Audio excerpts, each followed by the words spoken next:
Amplifier का use तो आप सबने किया होगा स्पीकर को बजाने के लिए, जिसमें आप लोगों ने अपने मनपसंद के गाने बजाए होंगे। अगर मैं खुद की बात करूँ तो मैं ये वाला सॉन्ग बजाता हूँ, बाकी आपका पता नहीं। खैर यहाँ पर टॉपिक ये नहीं है कि हम अपने एम्पलीफायर सिस्टम में कौन सा गाना बजाते हैं, बल्कि यहाँ मुद्दा ये है कि आखिर एम्पलीफायर का आउटपुट क्या होता है, एसी या फिर डीसी। तो देखो भाई लोग, ये चीज मैंने आपको एक शॉर्ट्स में पूछा भी था कि आखिर एम्पलीफायर का आउटपुट क्या होता है, एसी या फिर डीसी, और उसमें मैंने आपको बताया था कि एम्पलीफायर का आउटपुट एसी सिग्नल होता है। लेकिन नहीं, आप लोग तो मानने के लिए तैयार ही नहीं हो कि एम्पलीफायर का आउटपुट एसी सिग्नल का होता है। वैसे आज की शॉर्ट में आपको ये कंफ्यूजन दूर कर दूंगा, और आपने जितने सारे क्वेश्चन पूछे हैं इससे रिलेटेड वो भी आपको दूर कर दूंगा, जो आपने कमेंट किया है इस वाले शॉर्ट्स पर। मतलब एक बात तो है, आप लोग लॉजिक बहुत सही लगाते हो कि मतलब आखिर ये चीज है तो आखिर क्यों है। तो चलिए बिना देरी के वीडियो को शुरू करते हैं। बाकी अब मुझे पता है कि ज्यादा मैंने ये किया तो आप वीडियो छोड़ के।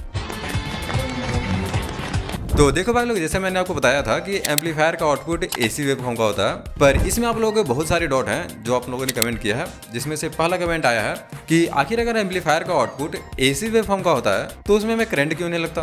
अब देखो भाई लोग, हमारे घर में एसी करंट आता है, शायद उसी से आपके मन में बैठ गया होगा कि एसी करंट में हमें करंट लगता है और डीसी में करंट नहीं लगता है। तो देखो भाई लोग, ऐसा नहीं है।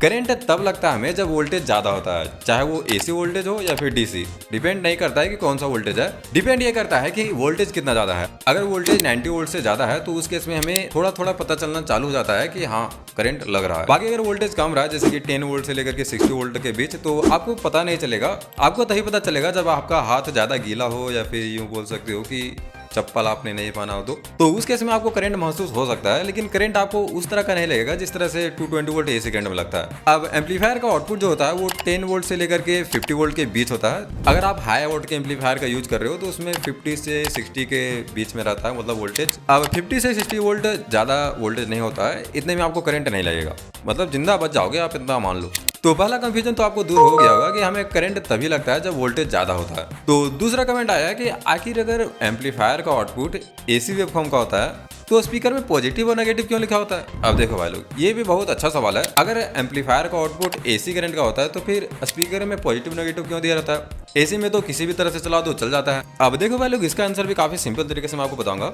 एम्पलीफायर एसी सिग्नल देता है, लेकिन उसमें जो पॉजिटिव और नेगेटिव होता है वो सिर्फ फेज डायरेक्शन के लिए होता है, ताकि ये स्पीकर उल्टा ना चले। अब देखो भाई लोग, इसका भी मतलब काफी सिंपल है। अगर आपने कभी स्पीकर में बैटरी लगाया होगा, मतलब बैटरी से डायरेक्ट पॉजिटिव और नेगेटिव दिया होगा स्पीकर में, तो उस केस में आपने देखा होगा कि अगर आपने बैटरी का पॉजिटिव स्पीकर के पॉजिटिव के साथ कनेक्ट किया है और नेगेटिव नेगेटिव के साथ, तो स्पीकर बाहर की तरफ मतलब ऊपर आता होगा, पंप या बोल सकते हो कि आप पता नहीं मुझे, मतलब बाहर की तरफ आता है। लेकिन अगर आप बैटरी को उल्टा लगा देते हो तो उस केस में स्पीकर अंदर की ओर चला जाता है। अब उसी तरह एम्पलीफायर में भी पॉजिटिव भी आता है, नेगेटिव भी आता है। अब अगर एम्पलीफायर का पॉजिटिव स्पीकर के पॉजिटिव के साथ कनेक्ट नहीं हुआ तो उस केस में स्पीकर का कोण जो ऊपर की ओर आना चाहिए वो नीचे की ओर चला जाएगा।